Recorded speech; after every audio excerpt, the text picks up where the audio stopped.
রাজশাহী বিশ্ববিদ্যালয়ের কেন্দ্রীয় ছাত্র সংসদ ডাকসু নির্বাচনের মনোনয়নপত্র বিতরণের সময় একদিন এগিয়েছে। সেই সাথে প্রথম বর্ষের শিক্ষার্থীদের ভোটার তালিকায় অন্তর্ভুক্ত করার সিদ্ধান্ত নিয়েছে নির্বাচন কমিশন। এ নিয়ে আরও জানাতে রাজশাহী থেকে যুক্ত হচ্ছেন সহকর্মী মুস্তাফিজুর রহমান। মুস্তাফিজুর রহমান, ডাকসু নির্বাচন ঘিরে বিশ্ববিদ্যালয়ের আমেজ কেমন দেখছেন, এবং এই যে প্রথম বর্ষের শিক্ষার্থীদের ভোটার তালিকায় অন্তর্ভুক্ত করা হচ্ছে সেই বিষয়ে শিক্ষার্থীরা কি বলছে?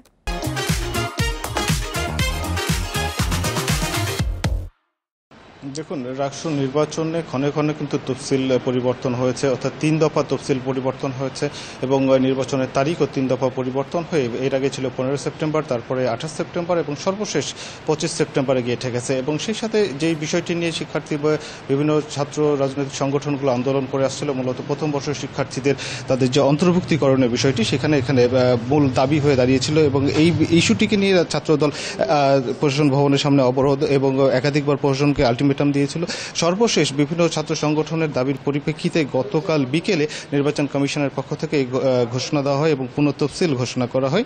সেখানে নির্বাচনের তারিখ অপরিবর্তিত রেখে এবং নির্বাচনের যে মনোনয়নপত্র উত্তোলন, সে উত্তোলনের একদিন সময় বৃদ্ধি করা হয়েছে, অর্থাৎ গতকালকে মনোনয়ন উত্তোলনের শেষ সময় থাকলেও একদিন বৃদ্ধি করা হচ্ছে এবং সেটি বলা হচ্ছে আজকেই সেটি শেষ সময়। এবং এর ফলে প্রথম বর্ষের যারা শিক্ষার্থীরা রয়েছেন তারা যেমন ভোটার তালিকা অন্তর্ভুক্ত হতে পারছেন, সেই সাথে প্রথম বর্ষের কোনো শিক্ষার্থী চাইলেই কিন্তু প্রার্থীও হতে পারবেন।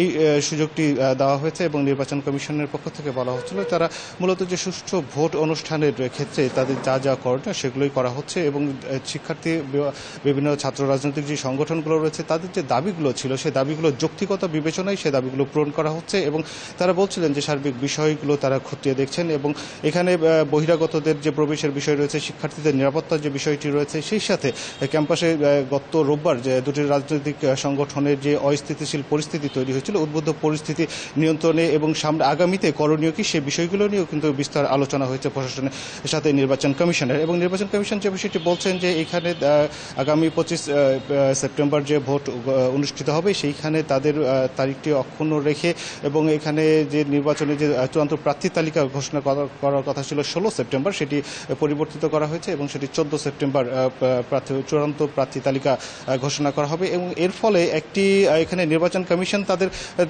পুনঃ তফসিল অনুযায়ী তখন তারা নির্বাচনের দিকে এগিয়ে যাচ্ছে, কিন্তু এর ফলে যারা প্রার্থী নির্বাচনে প্রতিদ্বন্দ্বিতা করবেন তাদের ক্ষেত্রে তারা যে বিষয়টি বলছিলেন যে সেখানে তাদের যে প্রচারণা তাদের সেই সময়টি কিন্তু তাদের কমে আসছে। এর ফলে যারা এখানে অংশগ্রহণ করবেন তারা একটি বিষয় উল্লেখ করছিলেন যে নির্বাচন কমিশন যদি পূর্ব ঘোষিত, অর্থাৎ নির্বাচন কমিশন যদি পূর্ব থেকে এই ধরনের সিদ্ধান্তগুলো নিয়ে থাকতো তাহলে হয়তো ছাত্র রাজনৈতিক সংগঠনগুলো তাদের দাবি আদায়ের জন্য মাঠে নামতে হতো না বা তাদের বিভিন্ন দাবি দাবা নিয়ে এখন পর্যন্ত আন্দোলন করতে হতো না।